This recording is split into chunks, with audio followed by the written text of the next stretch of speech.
Hi, welcome to David Bowles' Human Meme. Today we're going to discuss the idea of temptation and the divine stave. Now, temptation, for the cause of this argument, is something we know we're not supposed to have or do or behave, but we want to do it anyway. Stave, an older term for a stick. But just don't think of a regular fire stick, think of a large stick, a walking stick, a club, a punisher.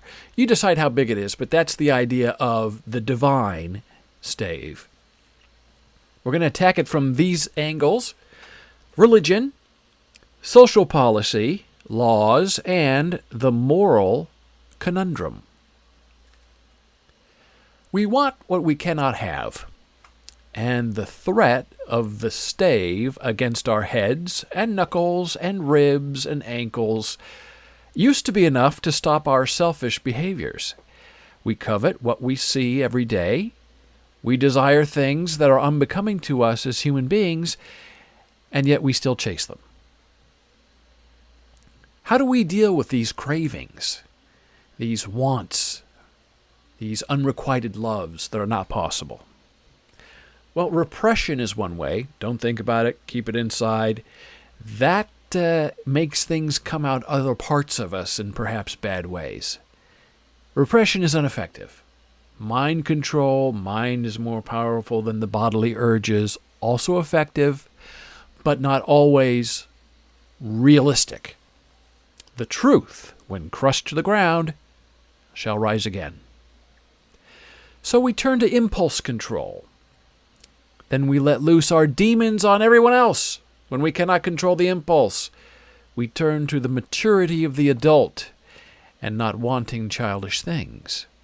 Or so we hope. We have children around us who never grow up, 47 years old, 50 years old, the 80-year-old infant, and they're out in the world among us and stepping on us. So we turn to the idea of religion.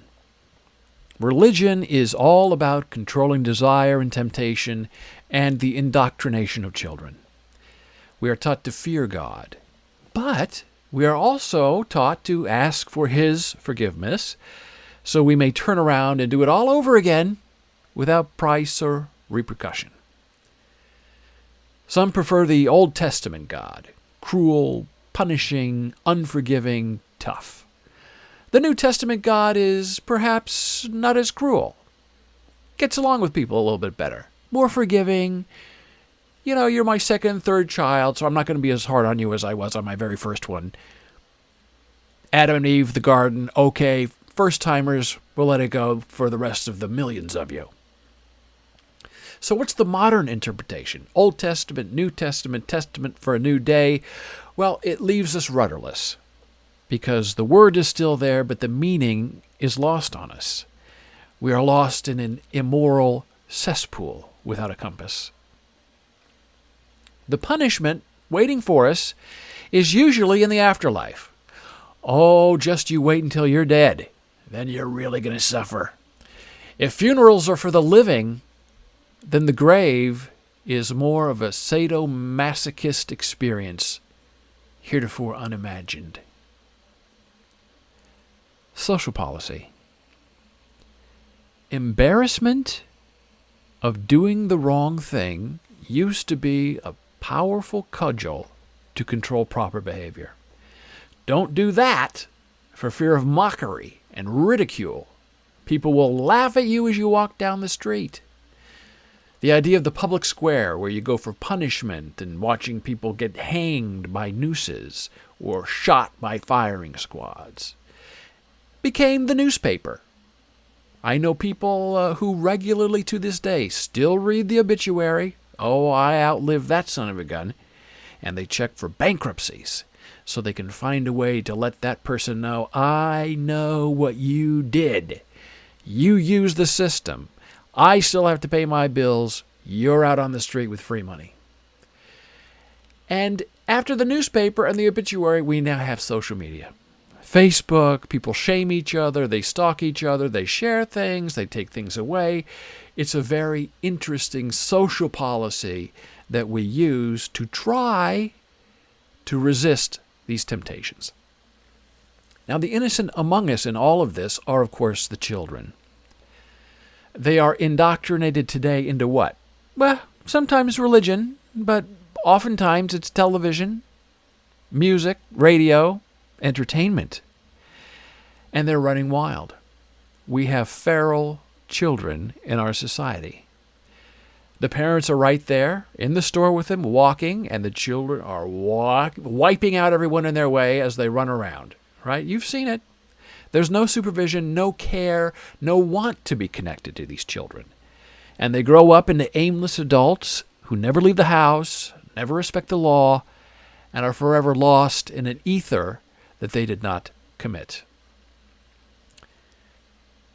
But is it enough to just raise our children? The more wealthy among us turn their children over to nannies. And when I see these nanny parents, I wonder, what have your children done to you that you can't stand them, that you can't take the responsibility to raise them? And if you both have to work, mother and father have to work because they want to or because they need to, then should you have children? And children should really never really be a surprise. Children should be planned. When children are born, they take up every moment of your life. You have to become selfless if you have children. So why bear this social injustice of giving your most precious creation over to strangers to raise and implant values and dangers and ways of thinking? Why bother in the first place if you're not going to raise them or speak to them when they're 18 years old? Now, I was raised in an opposite time, not too long ago, where children were seen and not heard. This is the Midwest. And you did not speak as a child unless you were being spoken to. Now, that probably goes a little bit too far. But I did learn to respect my elders. I knew my place in the social chain. And sometimes it was enough to just play along. You were told to sit down, while in your mind you're thinking, I'm standing up. In order to bring some order to temptation and punishment, we've created laws. The great genius mind of Michel Foucault, in his book Power and Punishment, discusses the idea of a carceral nation, where society needs to lock up the mind to punish the body. Punish the body, the mind will follow. Punish the mind, the body will decay. And around that time, we also had Foucault pushing the idea of Jeremy Bentham's panopticon, where you have a carceral where none of the prisoners can see each other, but the gaze of the public officials, the jailers, can see them. It was never really built, but the idea was kind of there that people found really interesting, that we punish people by observing them because they don't know if they're being actually observed or not. But now we wish to reform the mind and not necessarily punish, even though we do punish more than we reform. We are all one things, but for this one universal, shared human truth that is non-negotiable. Murder is the thing that must never be done because it cannot be undone. And when we are tempted by these devils and demons within us to kill someone else, that is the point where society should have no mercy. So we have this adult conversion, these children running around trying to be adults, adults wishing for their childhood. Mind and body are put away in the carceral to be reformed, or, well, they're just being held away to protect the rest of us. The divine Stave has come down from the clouds, found them, wrapped them in the head, and left them for dead in the prison. The temptation to do whatever we please has killed more men and more women than any gun made in America. How can we have something, a temptation, be legal in one state and illegal in another. How is that possible for us as human beings? Where is the line of temptation drawn and then selectively enforced by local laws and governance? It's more than social norms. It's the way we believe we must behave in a shared economy of minds. Temptation has no positive role in the building of a culture except to decay it from the inside. Good versus bad. But who decides? And really, does anybody care anymore? The community standard isn't doing a good enough job. We need a national expectation of right behavior that is non-negotiable.